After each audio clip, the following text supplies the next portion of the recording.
to tuple. Miremos a ver acá. ¿No es un vector de dos dimensiones? Y miremos a ver. ¿Qué dice? Una secuencia finita. ¿Listo? O una lista ordenada de números. ¿Listo? Eso es una tupla. Vector de dos dimensiones.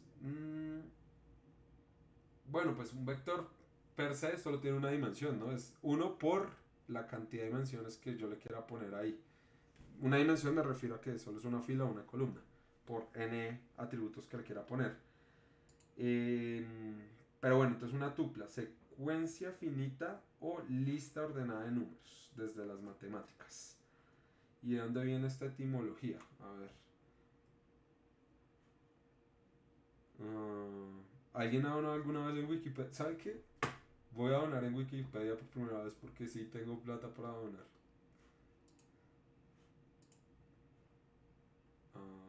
Bueno, después dono. Pero sí voy a donar. ¿De dónde viene esta etimología? Es un término que se origina de la abstracción de la secuencia single, couple, triple. Bueno, tiene sentido, ¿no? Y en español, doble, triple. Bueno, sí, tiene sentido. Interesante. Bien, entonces una tupla. Y acá traté de resaltarles el concepto en negrita para que pues quede así bien grabado. Colecciones ordenadas e inmutables de elementos. Entonces ustedes vieron, es una colección finita de cosas. Colección ordenada e inmutable de elementos. Aquí la palabra clave es esta, inmutable. ¿Listo? ¿Y cómo entiendo ese inmutable? Que una vez creada la tupla, yo no le puedo agregar más cosas ni puedo eliminar elementos que ya tenga. ¿Listo? Entonces yo creé mi tupla y ya me quedó así. No la voy a poder cambiar. Aunque yo sé que hay videos de pronto los que ustedes han visto que ustedes pueden tener, por ejemplo, una tupla de listas o una tupla que tenga una lista o una tupla de reales y ustedes pueden entrar a ese elemento de la tupla y lo cambian y dicen, no, pero ahora miren, la tupla no es inmutable. Pero es que ustedes cambiaron un atributo que sí se puede cambiar, pero la tupla como tal no cambia de cantidad de elementos. ¿Listo? Eso es muy importante, mantiene sus elementos. ¿Qué preguntan acá? Pero no se cambia el apuntador. Pues bueno, creo que ya desde el principio decíamos que todos los objetos en los lenguajes orientados a objetos en realidad son apuntadores a direcciones de memoria. Sí, cuando uno cambia los valores, pues se mantiene la dirección a la que está apuntando. Eh, no sé si se refería a eso o a qué. Ok, listos. Bien, entonces no puedo cambiar la cantidad de elementos que tiene la tupla. ¿Listo? De hecho, si ustedes, vamos a intentarlo ahora, vamos a intentar entrar a la clase tuple y ver cómo está definida. Para crear tuplas en Python utilizamos paréntesis y separamos sus elementos mediante comas. Las tuplas pueden almacenar datos heterogéneos. Es decir, yo a una tupla le puedo meter otras tuplas, listas, reales. Ustedes pueden hacer una tupla de objetos que se deriven de las clases que ustedes instancien. ¿Sí? Entonces una tupla le puede almacenar cualquier tipo de objeto. ¿Listo? Casos de uso de la tupla, acá me lo aclara. Lo que yo quiero guardar en una tupla se supone que son datos que a lo largo de la ejecución del programa o del ciclo de vida del software yo no voy a necesitar editar. ¿Listo?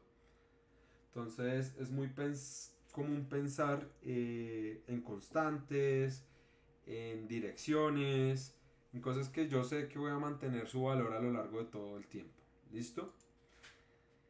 Eh, bueno, más adelante lo vamos a ver, pero pues como las tuplas son una colección secuencial de datos, es fácil de acceder a sus elementos porque se guardan de forma posicional.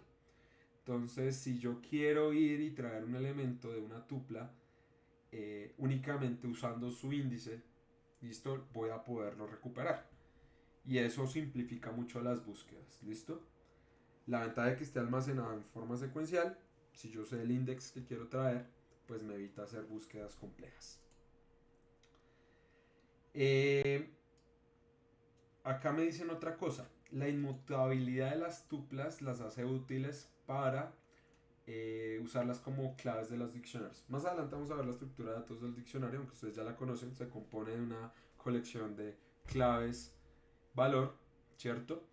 Pero entonces yo puedo usar las tuplas para que me sirvan de key, ¿cierto? O de clave para tenerlas asociadas a algún valor.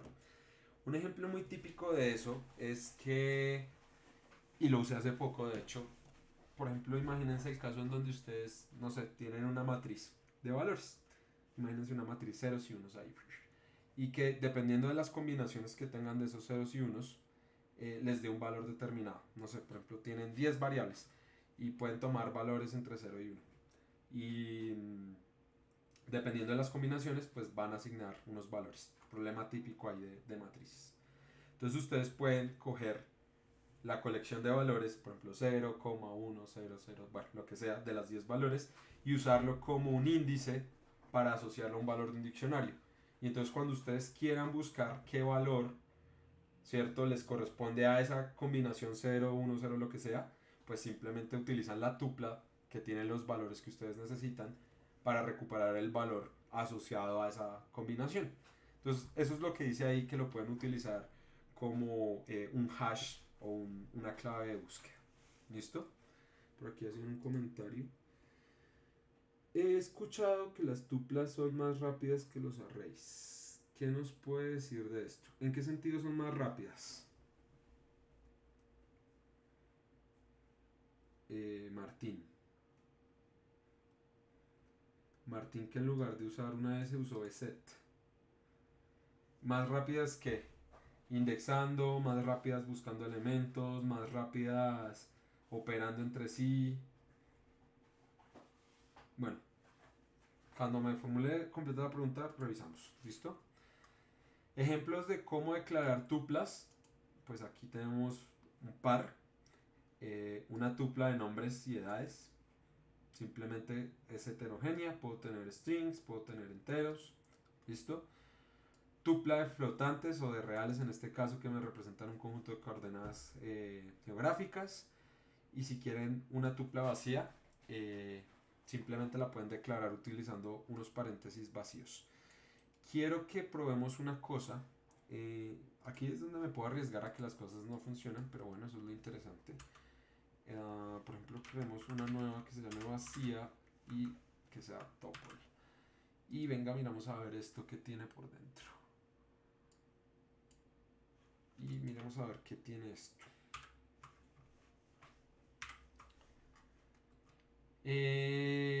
Miren, acá tenemos una clase que se llama tupla.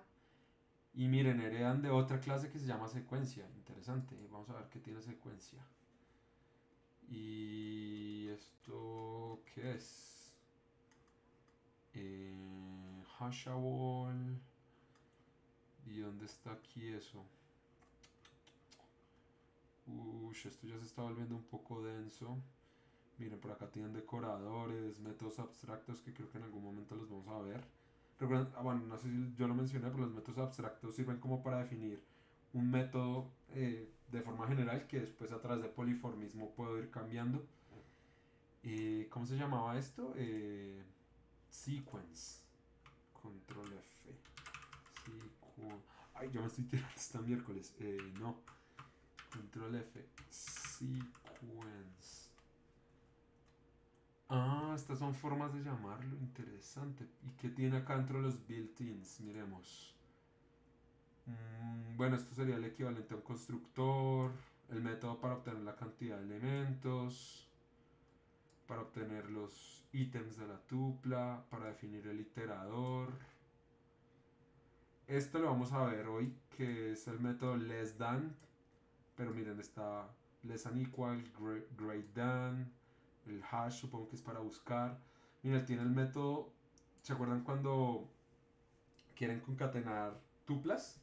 Es decir, horizontalmente cuando le dan suma. Este dunder sirve para eso. El método mul es el donder para cuando ustedes usan el asterisco, es decir, repetir el contenido de la tupla. Count creo que le da la cantidad de elementos que aparece un determinado objeto dentro de la tupla. Index creo que devuelve la primera aparición de un objeto. Toca leer porque hay muchas de estas cosas que no conozco, estos métodos, cómo funcionarán. Pero miren, esto no está muy lejos de lo que hemos visto de definición de una clase. Una clase hereda de algún lado y define unos métodos. Más adelante vamos a ver esto de los decoradores. Pero es interesante, tocaría ver cómo definen este método, este decorador sobrecarga. Pero lo que significa es que cuando un operador está sobrecargado es que opera distinto según el objeto que se le da. Es decir, cuando yo hago suma de tuplas es diferente que hacer suma de reales. Me dan resultados y se opera diferente. Entonces, es el mismo operador, está sobrecargado en el sentido de que opera diferente para el tipo de objeto que se está asociado. Pero bueno, quería era que vieran que, mira, incluso aquí está definida la clase lista. Ay, qué interesante. Bueno, esto simplemente lo define como una secuencia, pero miren lo chévere de lista. Es una secuencia mutable. Interesante. Bueno, esto no, si ven un poco de asombro es porque nunca lo había visto. Pero miren, aquí están definidos todos los métodos de... ¿De qué? De... Que tenemos para la lista. Qué chévere. Bueno, después lo seguimos mirando. Pero bueno, era simplemente para que vieran la definición de las clases. Que no es carreta, que todo esto son a la final. Y supongo que si vamos a la primera clase por allá heredarán de objeto. Pero bueno, entonces sigamos acá. ¿Cuándo usar tuplas? Cuando quieren almacenar una colección de elementos que están relacionados o que tienen un significado común, pero no van a cambiar. Me parece chévere ese ejemplo de las coordenadas. De pronto ustedes necesitan almacenar un conjunto de ubicaciones, puntos fijos, no sé, por ejemplo, la ubicación de mi casa, 2 coordenadas. Y entonces pues ya ahí tienen una tupla que le va a almacenar los dos números. ¿Listo? Usar como la clave o el key en un diccionario. Ya les di el ejemplo de la matriz. Como es inmutable, pues yo sé que esa tupla me va a corresponder a un valor. Fin de la historia. De hecho, si ustedes recuerdan el tema de diccionarios, que lo vamos a ver más adelante, los keys normalmente son strings.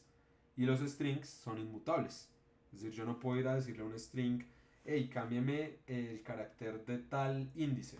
Tengo que crear una copia, agregarlo, listo, crear una nueva string. Entonces, por eso, pues, los hashes o las direcciones, los índices, pues tienen que ser inmutables. Cuando ustedes tienen una función que les retorna varios elementos, ustedes los pueden separar por coma, haciendo la descomposición. Es decir, separan por coma si quieren 3 atributos, 5 atributos, o pueden generar una tupla y guardar los elementos ahí. Y cuando pues se retornan, ustedes pueden garantizar de que esos elementos no van a cambiar.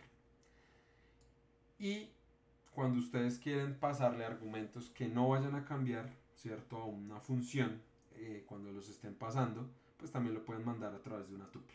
¿Listo? Entonces tuplas, cuando quieran almacenar datos que sepan que no van a cambiar. Desventajas de las tuplas, pues viene derivado del caso de uso. Si yo quiero cambiar elementos, pues no voy a usar una tupla. Entonces, pues sí, una limitación es que pues al ser inmutables no puedo cambiar sus elementos. Y acá es donde viene un problema asociado a cualquier colección secuencial de datos. Cuando ustedes almacenan datos en una secuencia, realmente asociar un significado al elemento que están guardando es complicado, porque en realidad ustedes están guardando datos a un nivel posicional. Entonces, no sé, primer dato, segundo dato, tercer dato, pero pues, ¿qué significan esos datos? ¿Será que el primer dato tiene un significado diferente que el tercero? Y así. Entonces, realmente carece como de una forma de encontrarle un sentido a la posición que se guarda. En algunos casos sí tiene pues alguna regla, no sé, en una serie de pronto cumplen un patrón o lo que sea. Pero en general, pues yo tengo la limitante de que no puedo asignarle, digamos, un significado particular al elemento que estoy guardando en la tuple. Señor. Ahí nos servirían los comentarios, profesor. Sí, para explicar en el código, pero si usted quiere guardar un millón de datos, ¿sí? Aquí ya toca comenzar a pensar esto en unas escalas grandes, no en la típica tupla de tres datos donde el primero significa esto, el segundo sí, sino en algo grande. Ah, listo. A ver.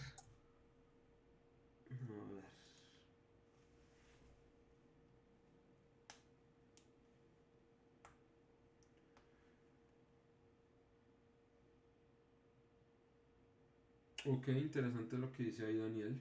Bueno. Entonces, para solventar ese problema, en donde yo desconozco o no tengo un contexto de qué estoy guardando dentro de la tupla, pues existe las tuplas con nombre. O, como lo dice ahí, name tuples. ¿Listo? Y básicamente es extender el concepto de la tupla y que cuando yo la defina, pues pueda darle un nombre a cada uno de los elementos que estoy guardando ahí. ¿Listo? Esto básicamente es una forma primitiva de los diccionarios donde yo podía relacionar un valor con una clave. Aquí básicamente lo que estoy diciendo es que en una tupla yo puedo guardar elementos y esos elementos cuando los defina inicialmente, cuando los declare van a tener un nombre y pues van a tener un significado y no van a ser simples datos almacenados porque sí en un orden. Entonces, eh, ¿en qué facilita esto un poco? En que cuando yo de pronto lea el código y vea cómo se están declarando las tuplas con nombre, pues entienda qué significa cada una. ¿Listo? Esta es un módulo que vamos a estar utilizando bastante, que es Collections, que es donde están todos estos tipos de datos modificados. ¿Listo? Entonces, para poder usar tuplas con nombre, pues van a importar de Collections name tuple. Y miren que para crear un name tuple, aquí redacté mal, no difiere mucho de lo que hacíamos cuando instanciábamos una clase y le dábamos como sus atributos iniciales. Entonces miren, acá en esta línea estoy creando una tupla con nombre que va a seguir esta estructura. Se va a llamar libro y va a tener tres atributos. Y cada atributo pues se va separando con un nombre específico. Entonces la tupla se va a llamar libro y me va a almacenar tres datos que tienen un significado. Título, autor y año. Entonces aquí le estoy dando como el blueprint, el template, la plantilla de cómo crear la tupla con nombre. Fíjense que no difiere mucho de pasarle los datos para crear una instancia de una clase. Entonces miren, aquí creo un, una instancia efectivamente de una tupla con nombre tipo libro y le doy estos tres valores. Y al final, fíjense que yo puedo ir al objeto tipo, bueno, al objeto libro, que es un name tuple, y acceder a cada uno de los elementos que yo le definí. Esta es una manera de hacerlo con una lista de atributos, o también lo pueden hacer así. Pueden declarar el nombre, ¿cierto? Que va a tener el name tuple y todos los atributos que le van a poner pueden ir en un solo string con los nombres separados por espacios o comas. Fíjense que aquí lo había definido con una lista, pero esto también es una válida. Le pasan el nombre que va a tener pues el name tuple y todos los atributos que va a almacenar.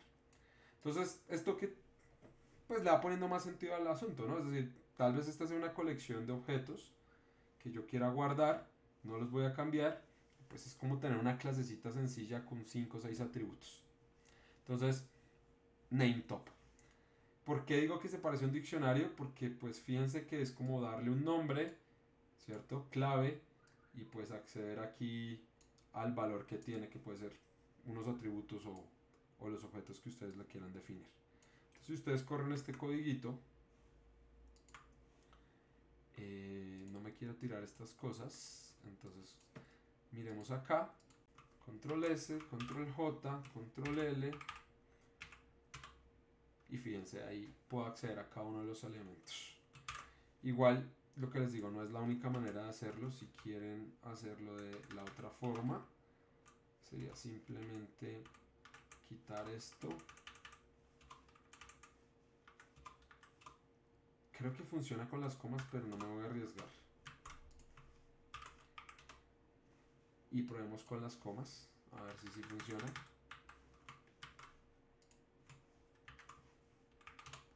Sí, también funciona con las comas.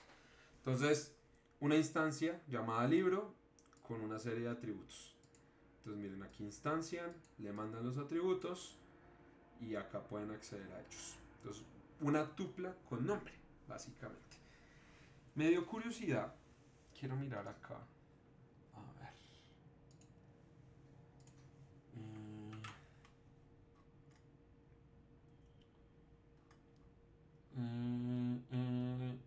Esto que tiene por acá. Oh, mire, pueden crear un diccionario, supongo que de llaves ordenadas. Creo que es algo que tenemos más adelante, de hecho. Aquí, bueno, no, yo sé que no hace parte, pero fíjense, estos son módulos que vienen dentro de Python.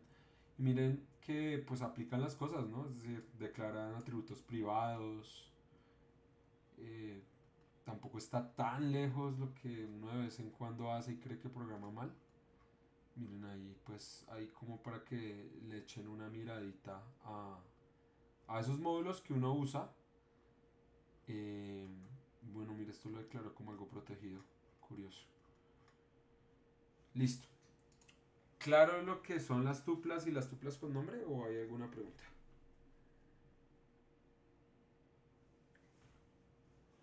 ¿Claro? Claro, profe. Bueno, entonces acá. Una pregunta, Señor. ¿a cuántos datos limitarías tú o recomendarías las tuplas con nombre? Es decir, ¿de estos atributos? ¿O de qué? Sí. Pues maestro, eso va a depender de lo que usted quiera almacenar. Es decir, por ejemplo, en este caso del libro, usted le puede meter tantos atributos quiera. En realidad las estructuras built-in de Python, el límite de elementos es lo que la máquina le permita almacenar. Es decir, podemos estar hablando de, no sé, cientos de millones de datos, porque es una restricción de hardware, pero si lo vemos desde el punto de vista de la abstracción, pues la cantidad de elementos que debe tener, pues es la cantidad de elementos que usted quiere representar de esa tupla.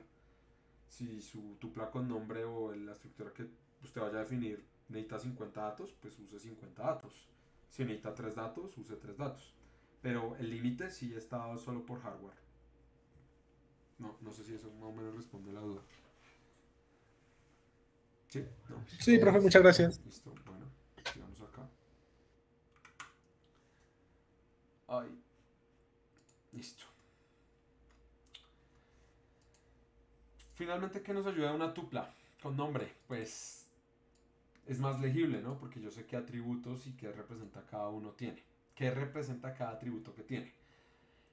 Y pues puedo indexar con punto los atributos y con su nombre.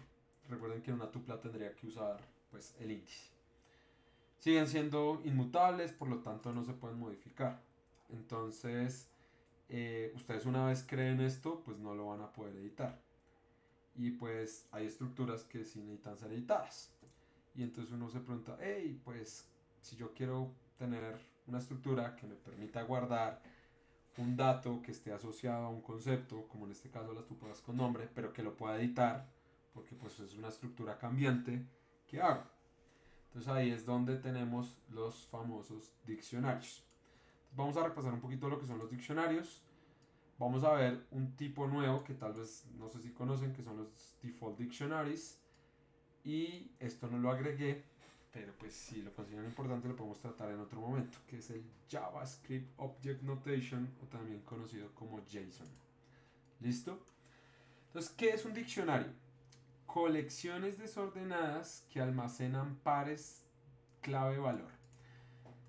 En las tuplas eran colecciones ordenadas. ¿Qué decía más? A ver, colecciones ordenadas e inmutables de elementos. Un diccionario, miren que una de las palabras claves es desordenada, que almacena un objeto específico de datos, que son claves valor. ¿Listo? En esta estructura de clave valor, las claves actúan como hashes, que son identificadores únicos, ¿cierto? Es como una dirección específica que me apunta a donde se almacena el valor asociado. Entonces, los diccionarios son muy rápidos para traer información porque buscan a partir de ese hash.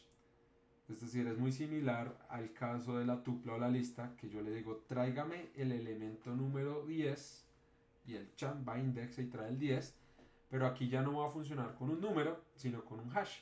Un hash puede ser cualquier estructura inmutable, un entero, un string, una tupla, ¿cierto? Entonces queda ahí almacenada y cuando yo necesito acceder a ella, pues solo le pregunto por ese valor y me trae el dato asociado. ¿Listo? ¿Para qué se usan los diccionarios? Para almacenar información relacionada. ¿Esto qué quiere decir? Que los datos que yo guarde, al igual que las tuplas con nombre, haya una relación entre la clave y el valor. ¿Listo? Entonces, el ejemplo típico asociándolo al lenguaje es que un diccionario de palabras básicamente tiene como clave la palabra y como valor la definición, ¿cierto? Entonces, si yo quiero ir a ver la definición, no sé, de la palabra empatía, entonces voy y solamente busco por la clave, ¿cierto? Y no necesito ir a mirar el resto de claves, sino ya me dirijo a esa y traigo la definición. Por eso las búsquedas son rápidas en los diccionarios. Lo van a ver más adelante, pero son de orden O1, porque solamente necesita indexar un elemento. No necesita recorrer todos hasta encontrarlos o recorrer varias veces algo, ¿cierto? Más adelante lo van a ver en estructuras de datos y en algoritmos. ¿Listo? Los diccionarios se derivan de la clase dict y se pueden declarar usando corchetes y dentro de los corchetes colocando la estructura de clave de valor. Fíjense que la estructura clave de valor se diferencia de pronto de una de asignación o una de igualdad en que no usa esos símbolos sino que usa dos puntos. ¿Listo? Entonces, clave, dos puntos, valor y así queda la estructura dentro del diccionario. Como me entró la duda otra vez, quiero mirar, o bueno, quiero que ustedes vean, a ver si efectivamente esta cosa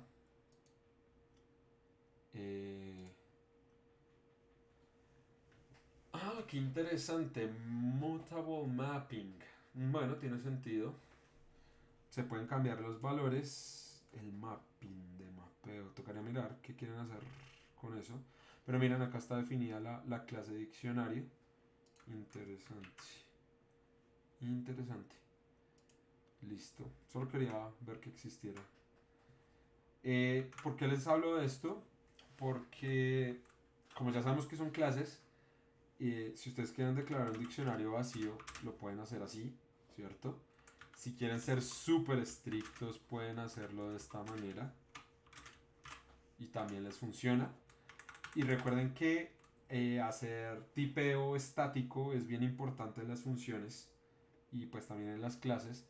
Entonces ya saben que si van a trabajar con un diccionario como un argumento para un método o incluso para una clase, ya sea de argumento o que lo estén regresando, pues miren, igual está la clase dict para poder darle un tipeado estático a esos datos. ¿Listo? Entonces dict se deriva estos objetos. Los diccionarios son bastante flexibles, ¿cierto? Nos permiten asociar un valor a una clave única y no están ordenados. En realidad yo puedo meter mis claves en el orden que yo quiera, no tiene que haber un patrón, que a diferencia de las listas y las tuplas sí vienen en una secuencia de sus índices. ¿Listo? Y lo que les comentaba, estos elementos que se utilizan como clave deben ser inmutables. ¿Listo? Entonces un string es lo más común, una tupla, ¿listo? Para que pues se pueda hacer la búsqueda por hashes. Ejemplos aquí de diccionarios. Bueno, aquí hay un ejemplo de cómo crear un diccionario con unos datos de acción y valor de las acciones. Supongo que estos son datos inventados porque el valor de la acción de Google no está en eso. Y si han seguido mis recomendaciones, pues sabrán que la acción de Google está como en $170, una vaina por así. Y la de Microsoft está como en $400, pero bueno, aquí nos presenta otro valor. Entonces miren, tengo una estructura de inmutable como un string y le puedo asociar acá cualquier estructura que yo quiera. Otro diccionario, acá tengo una tupla, puede ser un entero, puede ser otro string. Y los diccionarios pueden ser diccionarios de diccionarios. Entonces acá fíjense que pues puedo declarar un diccionario que tenga como valor un diccionario a su vez. Y ese diccionario pues puede tener sus propios elementos. ¿Listo? Entonces, ejemplos de diccionarios.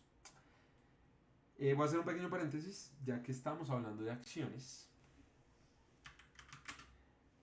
Si en este modo de información no les importa, ya saben que se pueden ir y tomarse un café o alguna vaina. Esto lo está buscando mal.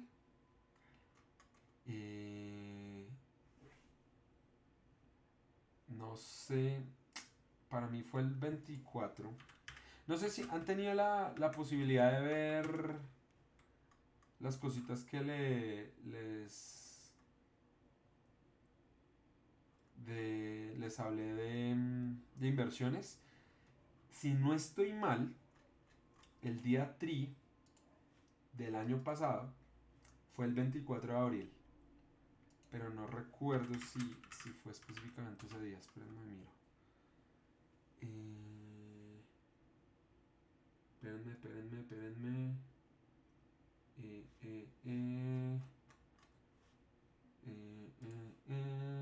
Y ya les voy a decir porque eso es importante. Eso debe estar por acá.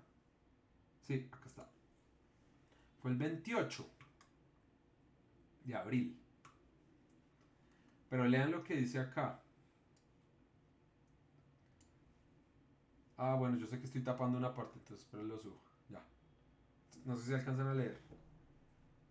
Esto yo no le estoy haciendo publicidad a Trin ni nada de eso, ¿no? Sino que de pronto si les interesa, dentro de poco va a haber un día en donde van a poder comprar sin comisión.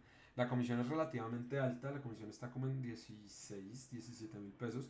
Entonces si ese día sienten que quieren hacer una pequeña inversión, no sé, 200, 300, comprar unas accioncitas o un ETF y poner a capitalizar ese dinero que tienen ahí ahorrado, en lugar de írselo a gastar, no sé, a la feria del libro o no sé, írselo a gastar en personas que, bueno, no, ya, ahí se van a dar chistes de mal gusto, entonces no.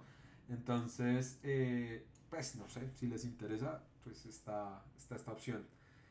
Yo ese día ya tengo preparado para hacer, ya sé qué acciones voy a comprar, ya más o menos tengo los montos definidos, porque señores, esto de trabajar y no sé, no es tan cool hacerlo todo el tiempo, entonces espero que algún día eso, ya yo diga, ay, ya presté dividendos y ya pueda dedicarme a hacer cosas cool de la vida. Entonces, estén pendientes, si quieren descargar la aplicación, ahí les va a decir, y si quieren, si sienten un poco de aprecio, yo ya les mandé mi código, y pues pueden poner mi código, y pues hacer una inversión, y pues nos ayudamos entre todos. Si yo veo que de pronto hay gente que pone los códigos, digo, uy, bueno, les voy a dar mi top de acciones que voy a comprar yo.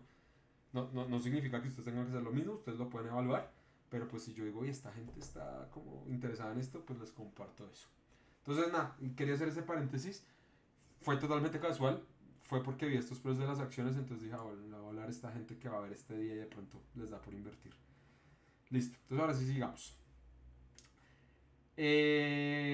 Casos de uso. Cuando quieran almacenar datos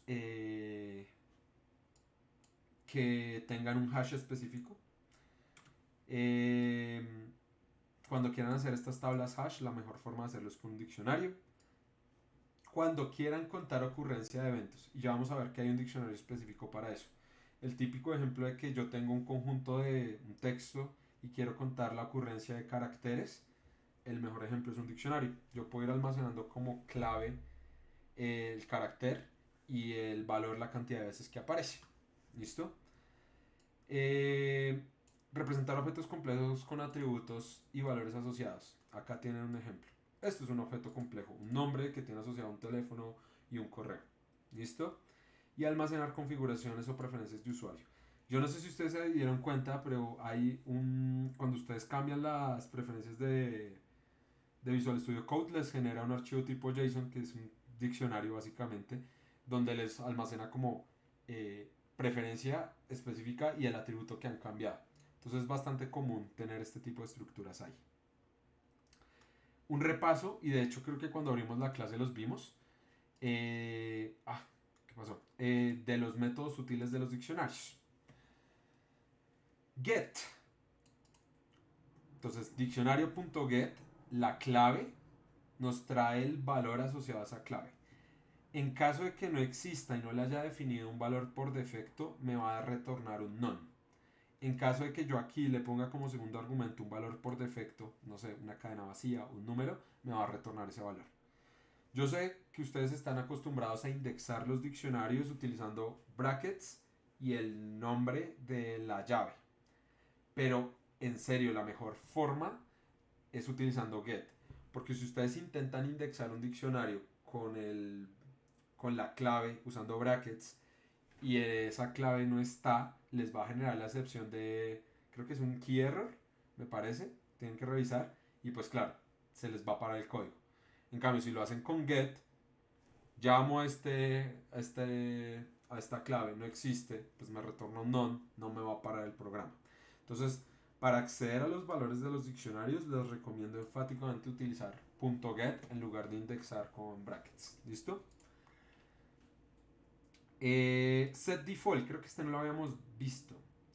Este es interesante, pero en lugar de que me asigna una respuesta por defecto, este me asigna un valor por defecto para una clave que no esté creada. Entonces, por ejemplo, estamos buscando la cantidad de ocurrencias de los caracteres en un texto. Entonces, normalmente yo puedo usar un set default la primera vez que encuentre un carácter y ponerle 0. Y de esa manera, pues, creé la primera aparición de ese dato. El método .keys me devuelve un objeto que es keys de un diccionario que me contiene todas las llaves del diccionario. Yo después de eso lo puedo volver una lista o una tupla, pero pues como tal el objeto es un objeto tipo listas de llaves del diccionario. Lo mismo con valores, ¿cierto? Yo puedo obtener todos los valores que están almacenados en el diccionario y puedo obtener la combinación de los pares llave valor utilizando items. Si yo le doy diccionario.items me va a volver una tupla, ahí tendría que desempaquetarla, en donde el primer elemento van a ser todas las llaves y el segundo elemento van a ser todos los valores. ¿Listo? Desventajas, las claves deben ser elementos inmutables como strings, como tuplas para que sea eficiente. Y el orden de los elementos no está definido. Es decir, en donde ustedes necesitan orden o el orden significa algo para ustedes, pues tal vez los diccionarios no son la mejor opción, pero pues bueno, eso depende de lo que necesiten almacenar. En general, si ustedes me preguntan a mí, tal vez los diccionarios sean la estructura de datos más útil que hay en Python. Y nuevamente aquí voy a parar de grabar, pero como estoy en esta versión de Linux no tengo acceso a mis otros repos. Quería mostrarles uno, de pronto después les muestro. Pero bueno. Diccionarios de toda la vida, creo que ya los conocen. Aquí la única recomendación era este. Pero aquí sí. Bueno. Listo. Esto tal vez es algo nuevo, el default dic. ¿Listo? Es una subclase de los diccionarios estándares, los dic. Y tienen una ventaja y es que les no les pone problema cuando ustedes intentan agregar valores a claves que no han creado. Y yo sé que eso suena raro porque por defecto uno suele crear en el diccionario la clave y le asigna el valor, pero aquí vamos a verlo con un ejemplito. ¿Listo? Entonces me voy a llevar este codiguito y lo vamos a revisar. Miremos este codiguito. Nuevamente les dije que vamos a usar mucho collections. Entonces ahí importamos default dict. Y quiero que miren este código de acá. Letter frequency normal. Le entra, bueno, esto es un string. No le puse ahí el tipo estático. Voy a crear un diccionario. Listo, normalito, toda la vida. Y miren lo que estoy haciendo. Para cada carácter, bueno, en este caso asumiendo que son letras, de este string que mandé acá, créeme una llave, ¿cierto? Con el valor de la letra y asígnemela el 0, ¿cierto? Si yo no lo hiciera de esta manera, tendría que crearlo, ¿cierto? Es decir, con brackets cuadrados, colocar letter y asignarle pues el valor y después para la actualización el +1. Entonces, pues con el set default queda más fácil. Y luego, pues cojo ese indexo, bueno, aquí sí me están diciendo, uy, no, este man no está siendo estricto, porque aquí no quiero retornar el valor, sino cambiarlo, y simplemente actualizo el valor. Entonces, pues esto básicamente, cuando no existe esa llave, me la crea por defecto con valor 0. Y luego miren la indexo y le sumo 1. ¿Listo? Nada del otro mundo. Pero miren con un default dict lo que pasa. Creo un default dict y le doy como argumento este int, y lo que hace es que el parámetro por defecto que me la va a colocar a las llaves es un 0. ¿Listo? Hago el mismo proceso de recorrer todos los elementos de la cadena y miren que me evita esto. Al definir el diccionario de esta manera, él asume que cualquier elemento nuevo que yo vaya a crear dentro del diccionario, su valor por defecto va a ser 0. Y entonces miren que lo único que tengo que hacer es acceder a esa llave y agregar 1, que en este caso sería contar una letra más. Entonces me evita crear la combinación de llave-valor por defecto y pues automáticamente a todas ya les pone, bueno, depende de lo que ustedes coloquen acá.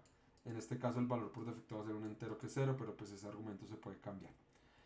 Y si ustedes van a decir es una línea de diferencia, bueno, en realidad esto también está simplificado, esto normalmente podrían ser 2-3 líneas, pero pues esto es mucho más legible. Si ustedes ejecutan este código, ahí está para utilizar ambos métodos, bueno, ambas funciones, y si lo corren, fíjense que pues aquí hay una pequeña diferencia. Cuando yo imprimí este diccionario, fíjense que pues seguramente sí tiene el método under_str y me lo permite imprimir así normalito, y ahí me muestra la ocurrencia de cada una de las letras. Pero miren que acá me lo retorna como un default dict que tiene por defecto valores enteros, y acá sí me retorna el diccionario por dentro. Igual si ustedes quieren, ya les muestro una cosa acá. Esto no es necesario que lo hagan, esto algún día lo vamos a ver. Esta es la manera que a mí me gusta. ¿Se acuerdan que yo les había dicho que yo debugueaba de otra manera? Quiero que noten acá una cosita. Antes de volver el diccionario por defecto frequencies, pillen esto tan cool. Aquí estoy parado acá antes de retornarlo. Entonces frequencies, bueno, es que esto está difícil de escribir. Pillen acá. Me está diciendo pues que es la misma clase default dict, pero igual ustedes pueden coger frequencies y le aplican los mismos métodos. Por ejemplo, quiero indexar, traerme el conteo de h's y ahí me devuelve normalito. Y si lo quieren hacer de la forma cool con el punto .get, debería funcionarles también. Entonces, los mismos métodos, porque esta es una subclase de diccionario, aplican para default dict. Entonces ahí, pues para que lo tuvieran en cuenta, porque uno imprime y dice default dict, cómo se indexa, cómo se maneja eso, se maneja igual. ¿Listo? Sí, algo para tener eso presente. Claro lo que es un diccionario, claro lo que es un diccionario por defecto. Es, el default dict es porque le asigna un valor por defecto a las nuevas llaves, a los nuevos valores que creen cuando una llave no existe. ¿Claro eso o hay dudas? Sí, señor, está claro. Listo, bueno, sigamos acá. A ver, los diccionarios son hermosos, confirmo efectivamente. Ah, bueno. Para los que se estén preguntando, yo no sé qué tal está la transmisión, pero creo que notaron que ya no tengo el recorte ese, porque pues ahora estoy transmitiendo en Linux y no me tomé el tiempo de buscar algún programa que me hiciera eso. Pero sí, ahora estamos trabajando en Linux, entonces por eso Visual Studio Code no da problema. Pues estoy consumiendo poquita RAM, 8 gigitas transmitiendo, llamada en vivo, video. Entonces sí, Linux, cool. Bueno, ¿qué Linux estoy usando? En este computador tengo dos versiones de Linux. Antes usaba la 2004 por una cuestión de compatibilidad de unas cosas que hacía. Ahora quise probar 2204. Entonces estoy probando 2204. Siempre que instalen un Linux, por favor instálese un long term service, porque pues les da mayor soporte de actualizaciones. Entonces sí, que día la instalé, no sé, está como cool, está como fluida, me ha gustado, entonces pues si algo no es mala opción para que la usen. Y voy a dejar ahí un rato las características de mi PC para sentir que tengo un PC poderoso. A ver qué dicen por acá. Use Nvim, no sé cuál es. Hágase un neo fetch. ¿Qué es un neo fetch? No sé. Y actualizó XZ, no sé. Tienen que explicar en los comentarios qué hacen porque algunos no sé qué significa. Listo. Entonces, vamos a seguir aquí con otro tipo de diccionarios especiales que son los counters. ¿Listo? Es una subclase de diccionario que está específicamente diseñada para contar eventos o elementos repetitivos dentro de un iterable. Un iterable es cualquier colección de elementos para Python. ¿Listo? Vimos que con un default dict podíamos asignar valores por defecto a llaves que no existían. ¿Listo? Ejemplo, lo que hicimos al contar las letras. ¿Listo? Pero counter va a ser un diccionario especializado para contar. Y ya van a ver cómo funciona. Miren el código. Estos son comentarios. Me voy a llevar solo este. Y lo voy a pegar acá. ¿Dónde está el Visual Studio Code? Acá está. Y lo voy a agregar como un... Bueno, ya voy a quitar esto porque no lo necesitamos.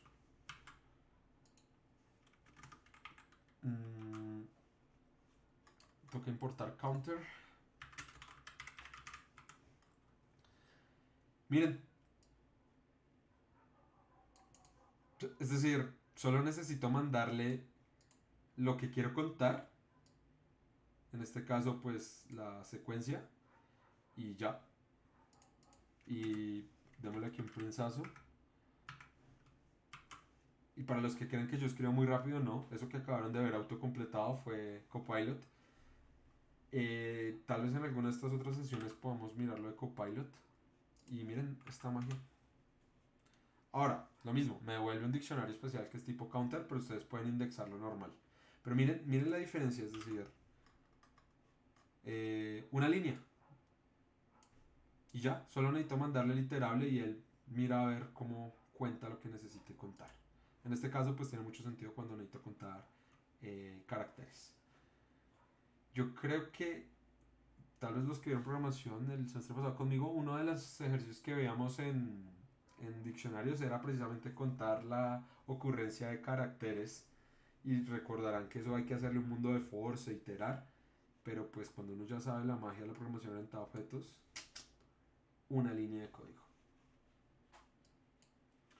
Listo. Análisis de textos, contar en encuestas y votaciones. Supongo que pues va a haber un tema de candidato, votos y análisis de datos. ¿Listo? Counters, una nueva estructura de datos. ¿Listo? ¿Hasta el momento hay alguna duda o vamos claros? ¿Claros? Bueno. No se me duerman, señores. Yo sé que ya es tarde para algunos, pero bueno. Listas. No, profesor, ya es temprano. Bueno, listas.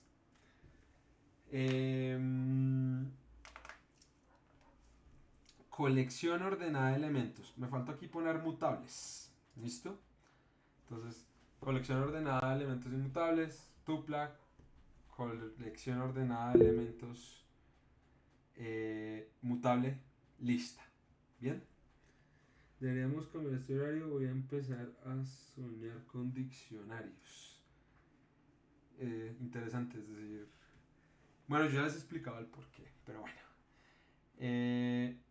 ¿De dónde se derivan las listas? Pues de la clase lista, ahora les echamos un vistazo.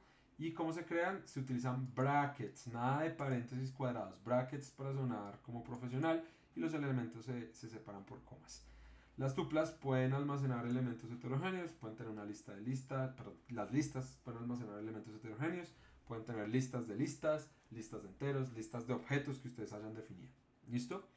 Y lo importante es que una lista se puede editar, es decir, puedo ir, indexar un elemento, cambiar su valor, al igual que lo hacía con un diccionario, o puedo comenzar a agregarle nuevos elementos a la lista, tal como lo hacía con el diccionario, al agregarle nuevos objetos tipo clave o valor. ¿Listo? Entonces, la característica fundamental de las listas es eso, que pueden cambiar, pueden mutar. ¿Listo? Vimos también que básicamente el propósito del bucle for en Python es recorrer iterables. Todos estos iterables que hemos visto, las colecciones que hemos visto, es decir, tuplas, diccionarios y listas, se pueden recorrer a través de for. ¿Listo? ¿Para qué usar una lista? ¿O qué características tienen?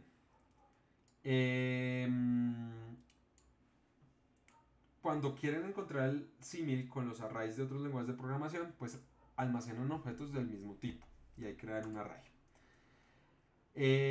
Cuando les importa el orden, ¿cierto? Entonces, si ustedes van guardando los objetos y ese index tiene un propósito, pues les funciona ahí. Y pues cuando necesitan modificar las cosas que están almacenando, ahí tiene utilidad las listas. Bien. Métodos útiles. Append nos agrega elementos al final de la lista. Aquí hago un pequeño paréntesis. Acceder a los elementos de la lista es relativamente no tan rápido cuando la lista es muy grande.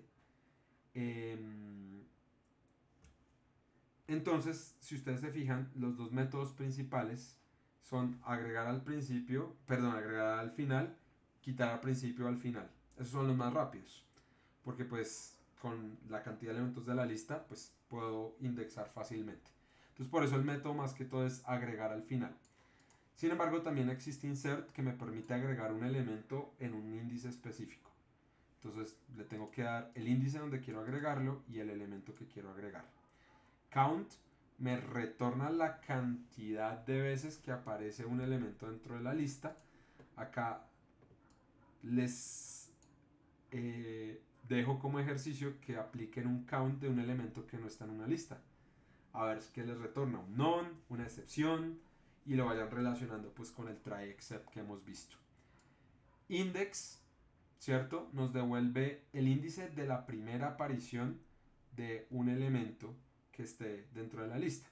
Acá el ejercicio pues similar, pruébenlo, miren a ver si le mandan un index de un elemento que no esté, a ver, les genera un error, cómo lo gestionan y pues miran las excepciones.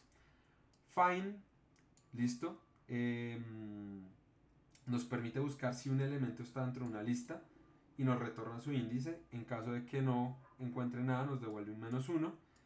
Esto es interesante porque pues no nos genera el index error. Reverse, simplemente para hacer un swap, ¿cierto? De los elementos de la lista. Un swap también lo podríamos hacer con indexación, 2 puntos, 2 puntos, -1, y nos invierte, bueno, nos transpone, ¿cierto? Un poco los elementos, hace ese swap. Y sort hace ordenamiento de la lista. ¿Listo? Ya vamos a profundizar más en este sort, entonces lo voy a dejar hasta ahí. ¿Listo?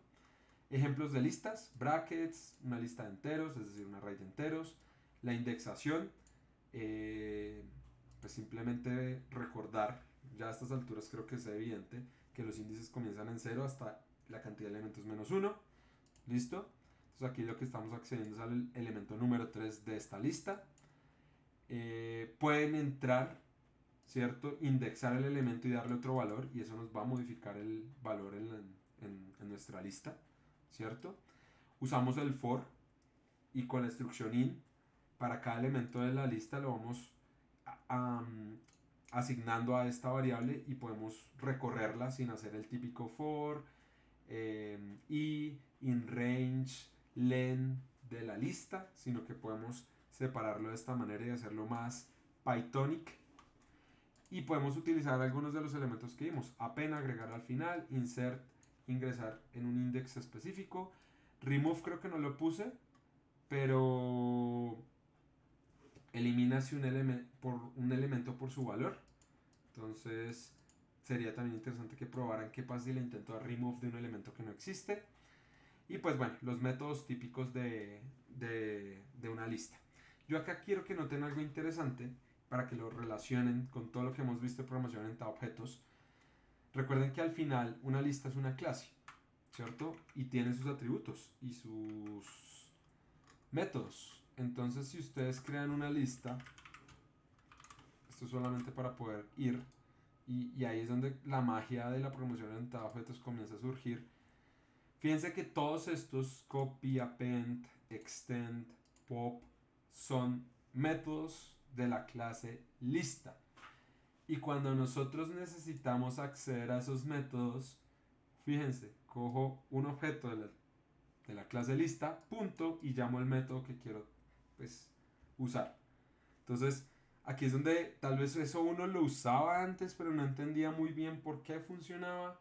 Pero ahora ustedes entienden que casi todo, bueno, todo en los lenguajes de programación orientada a objetos son objetos que se derivan de una clase que tiene unos métodos, y que pues estos built-ins son clases que ya vienen dentro del lenguaje, y que pues básicamente estos métodos son de ese objeto, de esa clase que estoy instanciando.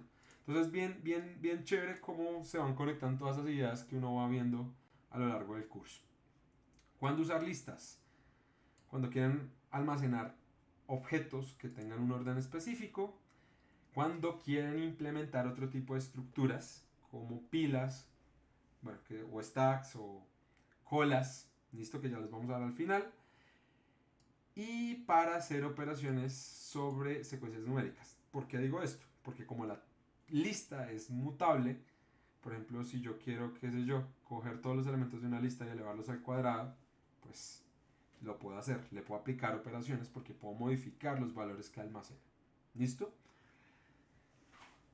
Esto que vamos a ver acá, esto sí es algo muy que no estaba en el libro, pero me pareció importante traer, y tiene que ver con ese típico problema en donde uno tiene un objeto tipo lista, en general aplica para otros tipos de colecciones también, la asigna a otra variable y espera que al haberla asignado a otra variable pues ya le quede independiente, y cuando se da cuenta que modifica datos de la primera variable se le van a ver reflejados en la segunda.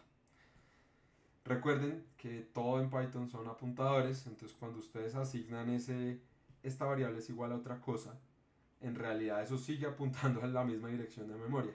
Entonces si yo modifico esa primera cosa, la segunda se me va a ver modificada por extensión, porque están apuntando al mismo lado. Y eso es un error súper típico cuando uno maneja listas, que entonces quiere crear una copia de una y simplemente crea lista 1 igual a lista 2, modifica lista 1 y lista 2 también cambia. Entonces es un problema de copia, de qué tipo de copia estoy generando yo. ¿Listo? Entonces, este tipo de iterables pueden, o bueno, en general los objetos pueden tener dos tipos de copia: la copia superficial y la copia profunda. ¿Listo? La copia superficial crea una nueva referencia al objeto original. ¿Listo? pero no a sus subobjetos. Eso significa que si el objeto original contiene listas, diccionarios u otros objetos, la copia superficial solo replicará la referencia de esos subobjetos y no todo su contenido. Es decir, básicamente creé una copia de todos los elementos, pero no de los elementos que estaban en su interior. Entonces, si yo modifico los elementos que están en su interior, no se va a ver reflejado. Y vamos a verlo con este codiguito. No sé si han tenido este problema. Yo creo que sí han tenido este problema, solo que no lo quieren aceptar públicamente. Creo que este problema lo tuvieron en uno de los primeros retos que se dejó. A ver. Creo una lista, la copio, las imprimo, modifico un elemento, en este caso esta lista que está aquí adentro, y van a ver que solamente se ve reflejado, ese cambio no se ve reflejado en la copia superficial. Entonces miremos acá. Ay, sí. Esto me engañó, espérenme.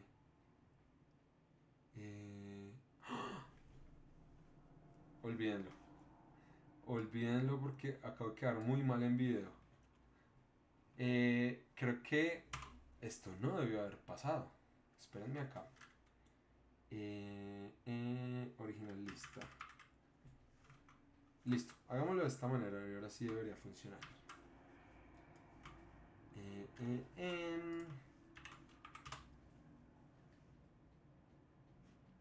Listo. A ver, aquí qué está pasando. No, esperen, déjenme ver porque yo de pronto hice cosas mal.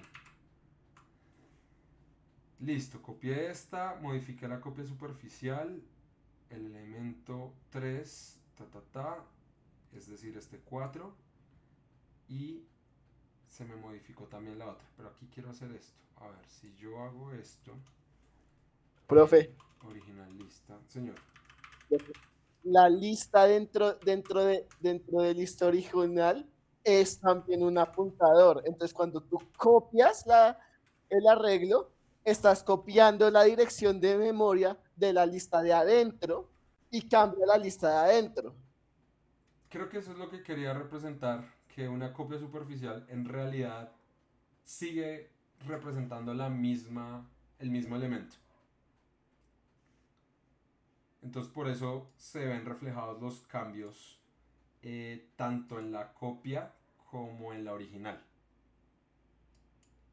Creo que eso es lo que quería representar acá. Entonces si ustedes se dan cuenta, si bien creé una copia y estoy modificando la original, fíjense que aún así los cambios de la original se ven reflejados en la copia. Y pues yo digo, hey, si yo creé una copia, pues eso debería ser el valor original. Y precisamente sucede por lo que pues estaba comentando su compañero y por lo que les comenté de que sigue apuntando a lo mismo. Entonces, copia superficial. Ahora miremos el tema de la copia profunda. Básicamente esto les crea una copia aparte de todos los elementos y cuando yo los modifico no van a quedar vinculados entre sí. Entonces, miren acá. Tengo que importar el módulo copy y creo que aquí sí debería funcionar, que si yo edito alguna de las dos, original o profunda, la otra no se va a ver afectada. Entonces démosle acá. Fíjense que si bien cambié copia profunda, no cambió la original. Y puedo hacer lo mismo con la original y van a ver que no me cambia la que creé a partir de una copia profunda. Miren, aquí cambia la original y la copia profunda no cambió.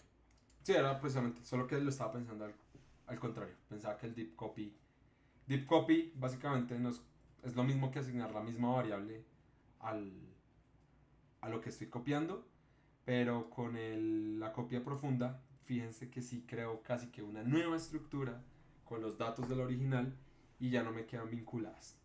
Traigo esto a colación porque sé que es un problema común de que uno asigna, digamos, las variables, esto es igual a lo otro y pues quedan atadas. Esta tarde, cuando estaba dando otra clasecita, me pasó un problema parecido. y les voy a mostrar el código y ustedes se van a dar cuenta qué pasa ahí. Creo que era este código. Miren este código de acá. Ah, pero no me lo entregó indentado. Qué cool. Pero bueno, ustedes lo van a analizar ahí. Ah, bueno, esto no importa. Es un comentario. Esto no importa. Esto salta acá. Esto aquí. Y esto aquí. Pero estas no las quiero todavía. Y esto tampoco. Acá sí. Y ya. Listo. Miren este código que está ahí. ¿Qué creen que hace ese código?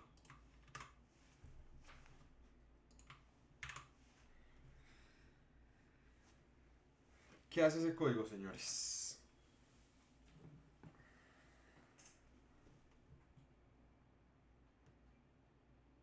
A ver, ideas. La de filas va acumulando potencias de los números de 1 a 3 y cada vez se va, bueno, va a ser una lista de listas de esas mismas potencias, profesor. Es decir, ¿qué resultado me debe dar al final? Una lista de listas y qué contenido debe tener esa lista. Copias de fields Y fields, son potencias de los números del 1 al 3, 4, no. es decir, se debería ver como esto. Bueno, ahí suponga, me puso en conjunto. Se debería, supongo que estas son listas. ¿Se debería ver así? Sí. Sí, y con la B al principio. ¿Qué opina el resto? Sí, tiene sentido. Lo corremos a ver qué pasa. A ver. ¿Ven lo que sale? Ah, bueno, yo sé que salgo en una parte, pero espero lo subo acá. ¿Ven lo que sale?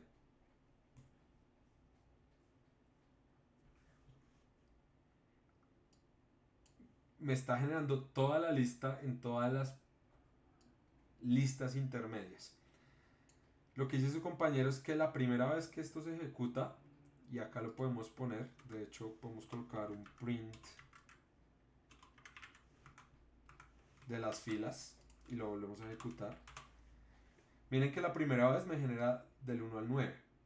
Luego me genera del 1, bueno, al 36, que serían hasta el 6. Y al final hasta el 9. Pero ¿por qué si en cada iteración se supone que yo estoy agregando lo que vaya de fields?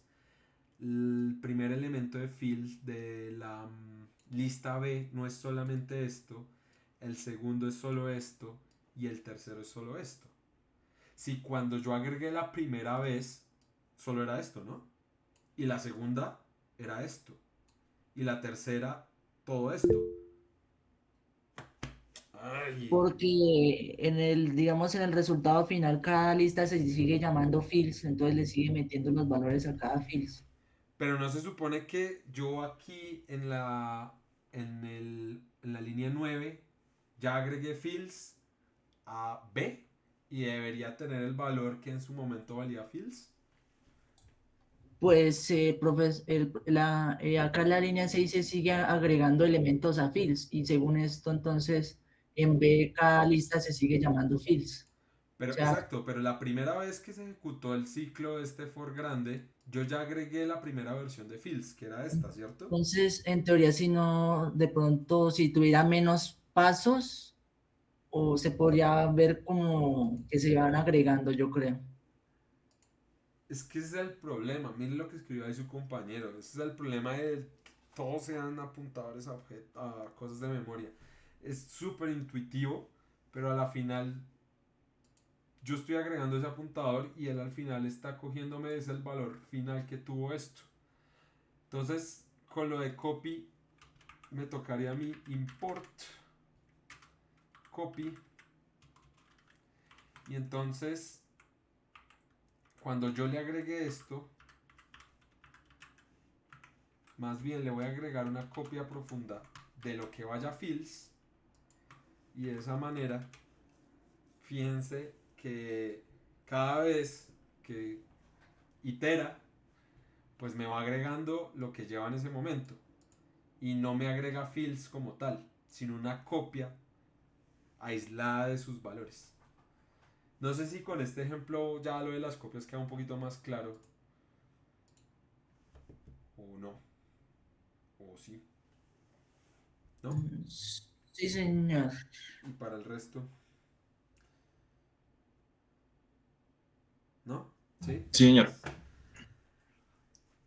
Listo, esto a mí me parece súper importante porque uno suele caer en el error de no hacer copias de esos objetos, y da ese error, es muy común, la verdad. Por eso decidí agregarlo. Ordenando listas. Esto en inglés suena más cool cuando yo digo sorting lists. No lo puedo pronunciar ni bien. List, no puedo.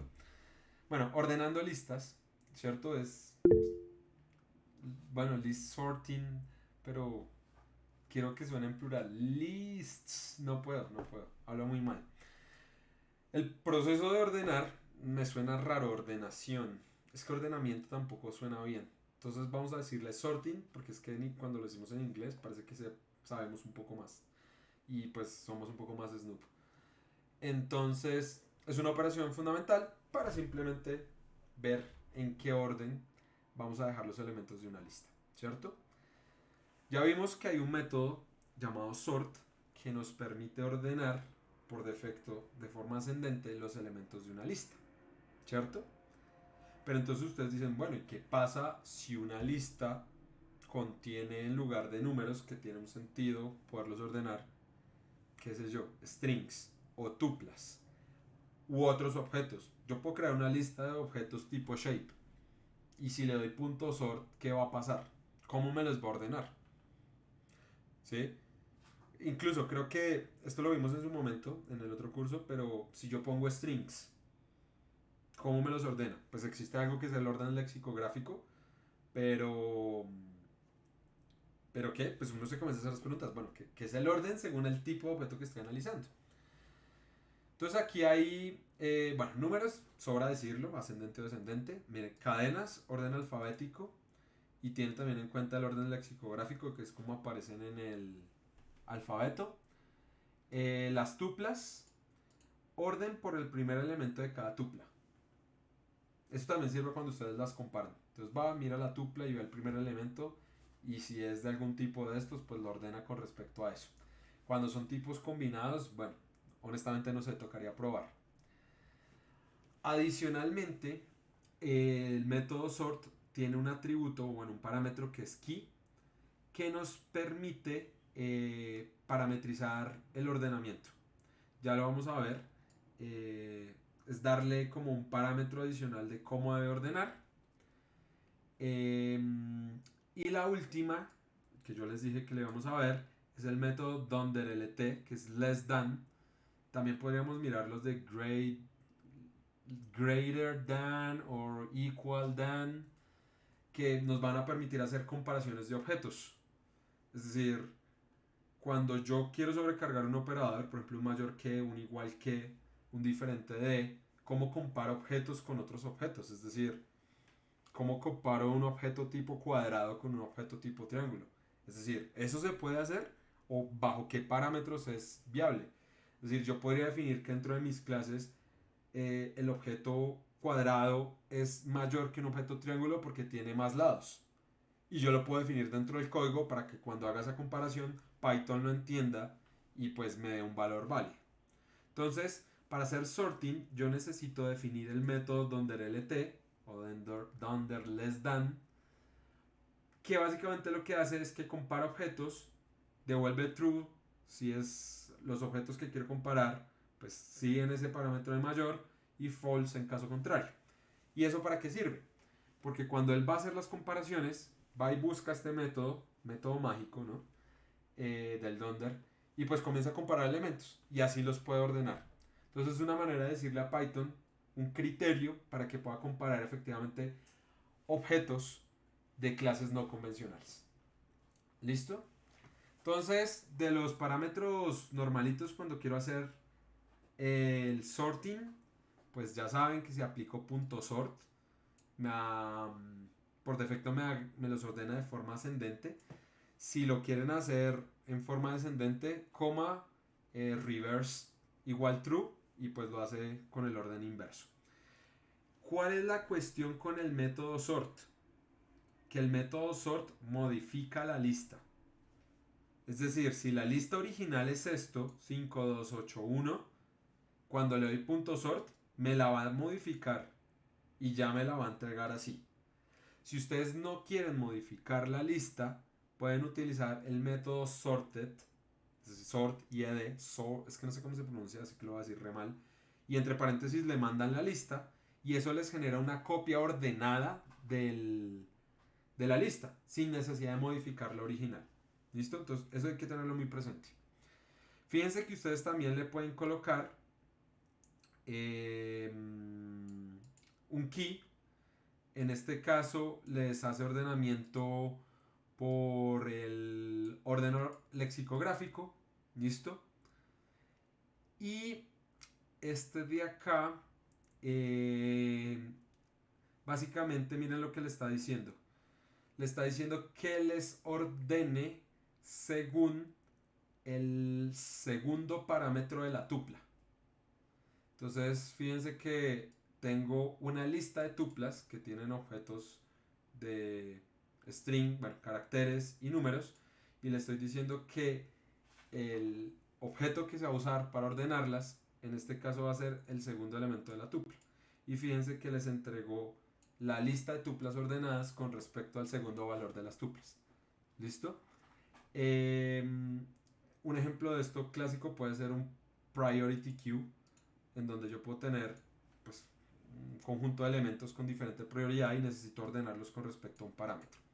Entonces el método sort les permite ordenar listas de objetos que puedan contener, digamos, objetos no convencionales. ¿Listo? Entonces, 3 ejemplitos ahí.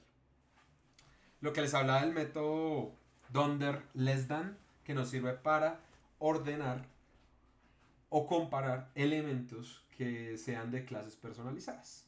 ¿Listo? Acá les tengo un codiguito que es la mejor manera de entender esto. Entonces vamos al código y miramos cómo funciona este asunto. Ojo que con el tiempo vamos a ver más métodos donder. Ya hemos visto el init, aquí estamos viendo el lt, luego vamos a ver el iter, luego vamos a ver el str. De pronto vemos ahí otros, pero bueno. Clase estudiante, tenemos un inicializador, 3 atributos, nada del otro mundo. Y miren acá. Si yo quisiera comparar estudiantes, lo cual pues no viene al caso, ¿no? No estamos aquí por comparar y sacar notas. ¿Qué atributo usaría para comparar a un estudiante? Su nombre, la edad, su promedio. Bueno, son preguntas capciosas. Entonces yo creo que desde el punto de vista de la academia, una primera forma de comparar estudiantes sería a través de su promedio. Entonces miren lo interesante. Yo defino el método donde donde el atributo es otro objeto de la misma clase que quiera comparar. Y miren lo que hago acá. Le digo que el primer atributo para hacer las comparaciones va a ser el promedio. Entonces miren que acá simplemente estoy comparando promedios. Si el promedio del otro estudiante es mayor, pues devuelvo un true. Ya vamos a ver este criterio que nos da. Y si pues es mayor, pues obviamente nos va a devolver un false. Entonces ya podemos comparar estudiantes por estudiantes con el primer criterio, que es el promedio. ¿Listo? Si empatan en promedio, que puede ser un caso que se dé, yo puedo definir otro atributo para hacer la comparación. En este caso estoy comparando la edad. Entonces, pues si es más joven pero tiene mejor promedio, entonces se supone que es mejor que el otro estudiante.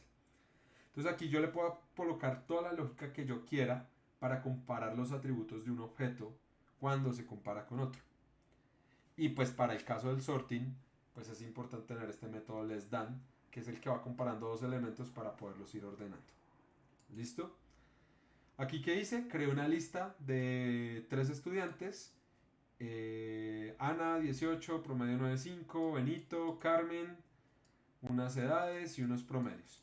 Entonces, si el primer criterio para ordenarlos es el promedio, ¿cuál de esos 3 estudiantes debería aparecer primero? Carmen. Carmen. Esto, ¿el defecto cuál es? Que me ordene ascendente o descendente por defecto. Por aquí lo decía. Descendente. A ver, ¿qué decía esto? Ordena en forma ascendente por defecto. Entonces, ¿cuál es el primero que debería mostrar? Benito. Benito. El segundo, Ana. Y el tercero, Carmen. ¿Cierto? Pero miren, le voy a dar a Carmen el mismo promedio que a Ana. Y vamos a ver qué pasa. Ya guardé. Necesito mi consola. Miremos. ¡Ay, qué cool! Estoy imprimiendo objetos. ¿Qué pasó acá? Control J. Berks. Ay, qué tonto. Esperen, hago aquí una cosa rápida. Sí, búrlense que mi código a veces no funciona. Listo. Gracias, Copilot, por regresarme cosas útiles. Listo, ahora sí. Claro, pues estoy imprimiendo objetos. Esa vaina no tiene sentido. Listo, ahora sí. Ah, no, pero ya debería funcionar. Tan. ¿Por qué no funciona? A ver. Me está volviendo 3 estudiantes. Pero si yo imprimo el objeto estudiante. Espérame, miro una cosa acá. Rápido, no me demoro. Sí, búrlense. Ya sé, mi código no está funcionando. Estudiantes. Accedamos al primero. No quiero esto. Control S, Control L. Listo, si funcionaste. Perfecto. Entonces me va a tocar hacer una cosa interesante para que esto funcione. Y listo. Espera. Ay. ¿Por qué no quiero poner el comentario? Tengo que ponerlo a las malas. Control S. Control L. Listo. Y para que no me queden... No quiero salto de línea, sino un dash. Así.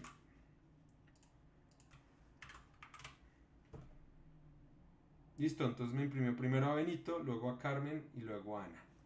Si yo le cambio el promedio como estaba antes, creo que... ¿Cuál era? Esta tenía 9.8, me parece. Sí, señor. Control L. Miren. Y si quieren ordenarlo... Ay, no leí mal. Reverse. True. Para que me lo ordene en forma descendente. Ahí lo tienen. ¿Listo? ¿Claro esto? ¿O hay dudas? ¿Claro? Claro, profe. Bueno. ¿Por aquí qué me pusieron? List sorting. Ustedes se preguntarán, igual vamos a ver después, ¿para qué sirve este método DonderStr? Básicamente es para que cuando ustedes intenten imprimir un objeto de una clase utilizando pues print, no les imprima pues el apuntador allá del objeto, sino que él tenga otro comportamiento. En este caso básicamente le estoy diciendo que cuando ponga el objeto dentro de un print, me devuelva esto. ¿Sí? Entonces es un método especial de estos mágicos de Python. Pues de esa manera era pues, para que viéramos que sí están ordenados de una manera específica esos objetos del tipo clase. Sí, porque ya estaba quedando mal de, uy, esto me está imprimiendo objetos y esas cosas. Pero bueno, listo. Bueno.